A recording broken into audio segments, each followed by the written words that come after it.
Narito rin ang ating pinakahuling satellite image kung saan may minomonitor pa rin tayong low pressure area sa labas ng ating Philippine Area of Responsibility. Kanina alas 3 ng madaling araw, ito ay huling namataan na nasa may layong 1,325 kilometers silangan ng Eastern Visayas. Itong low pressure area na ito, nananatiling mababa ang tsansa na pumasok ng ating Philippine Area of Responsibility. Gayunpaman, mataas ang tsansa nito na maging bagyo in the next 24 to 48 hours. Etong low pressure area rin naman na ito, walang direktang epekto sa kahit na anong parte ng ating bansa, pero yung kanyang trough or extension, patuloy ang epekto sa Visayas, pati na rin sa Mindanao. Samantalang amihan o northeast monsoon naman ang nakakaapekto sa Luzon.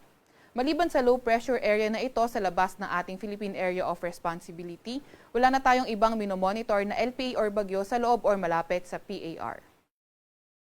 Para naman sa lagay ng panahon ngayong araw, inaasahan nga natin na yung trough or extension ng low pressure area magdadala ng maulap na papawirin, mga kalat-kalat na pag-ulan, pagkidlat at pagkulog sa lugar ng Masbate. Northeast monsoon naman o amihan na magdadala ng maulap na papawirin at mga may hinang pag-ulan sa Cagayan Valley, Cordillera Administrative Region, Aurora, Quezon at nalalabing bahagi ng Bicol Region.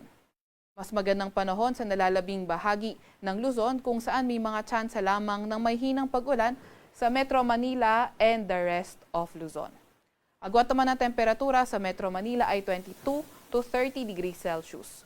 14 to 24 degrees Celsius sa may Baguio, 22 to 29 degrees Celsius sa may Tagaytay, 23 to 32 degrees Celsius sa may Lawag, 20 to 30 degrees Celsius sa may Tugigaraw at 25 to 30 degrees Celsius naman sa may Legazpi. Agwat ang temperatura ngayong araw sa Puerto Princesa ay 25 to 31 degrees Celsius at 26 to 31 degrees Celsius naman sa may Kalayaan Islands.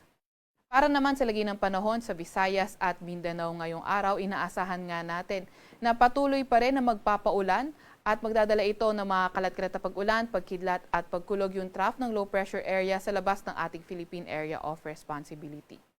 Kaya ingat sa mga inuulan ng mga nakaraang araw pa sa mga banta ng pagbaha o hindi kaya pagguho ng lupa. Pero by tomorrow, posibleng masumina yung epekto ng trough ng low pressure area sa Visayas at Mindanao at kung magpapaulan man ito sa may silangang bahagi na lamang ng Visayas at Mindanao. Kaya patuloy pa rin tayo mag-antabay sa mga ilalabas na update ng Pag-asa.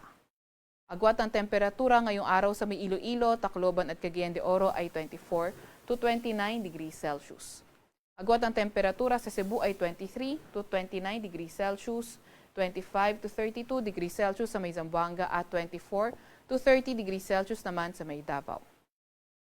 Update naman sa heat index kahapon, ang pinakamataas na naitalang heat index sa ating bansa ay sa may Coron, Palawan kung saan umabot ng 40 degrees Celsius ang heat index. Sa Metro Manila naman, 32 to 33 degrees Celsius ang heat index na naitala. Ngayong araw naman ang forecast heat index natin sa Metro Manila ay posibleng umabot sa caution category around 31 to 32 degrees Celsius at ang pinakamataas na posibleng maitalang heat index ngayong araw sa ating bansa ay sa may Coron, Palawan kung saan posibleng umabot ng 40 degrees Celsius ang heat index. Wala pa rin naman tayong nakataas na gale warning sa kahit anong dagat baybay ng ating bansa, pero ingat pa rin sa mga papalaot sa Northern Luzon, silangang bahagi ng Central Luzon, silangang bahagi ng Southern Luzon, at silangang bahagi ng Visayas dahil posible yung katamtaman hanggang sa maalong karagatan. Sa Kalakhang, Maynila, ang araw ay sisikit ng 6:07 ng umaga at lulubog mamayang 6:06 ng gabi.